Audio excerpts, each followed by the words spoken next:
How to use Gimp for a clothing brand. Well, let's start off with a blank canvas. Let's go to File. Let's go to New.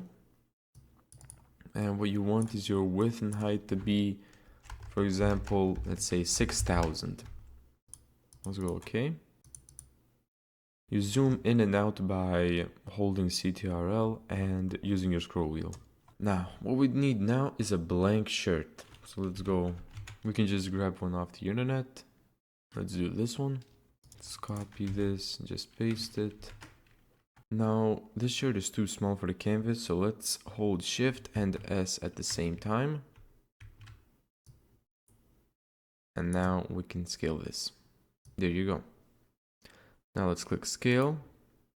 And then boom, we have the image right here. Now let's add a design. You can use brushes, texts, or whatever Gimp offers you. Or in my case, I'm just gonna get something off the internet. Let's make sure that it's something that's not copyrightable. Let's copy image and paste it. Press Ctrl H. There you go, you've anchored it. Now we can select this one. Now let's say we want to get rid of this white background from the image that we've pasted. Now you can always use this stupid brush to get rid of the background, but we're not going to use that today. We're going to do the fuzzy select tool. We're just going to click this, Control Exit, and there you go, it's gone.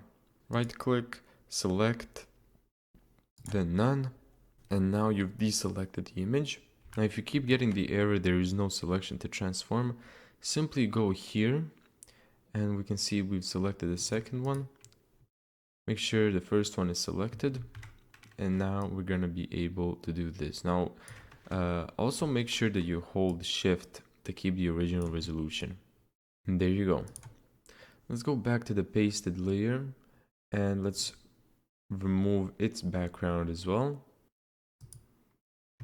Ctrl X. Let's just remove it, and there you go.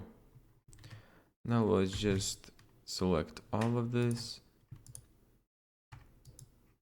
right click and go merge visible layers. Now let's go to export, and there you go. That's how to use Gimp for a clothing brand. Thank you so much for watching this video. If you found this tutorial helpful, make sure to give it a thumbs up and subscribe. And as always, see you in the next video.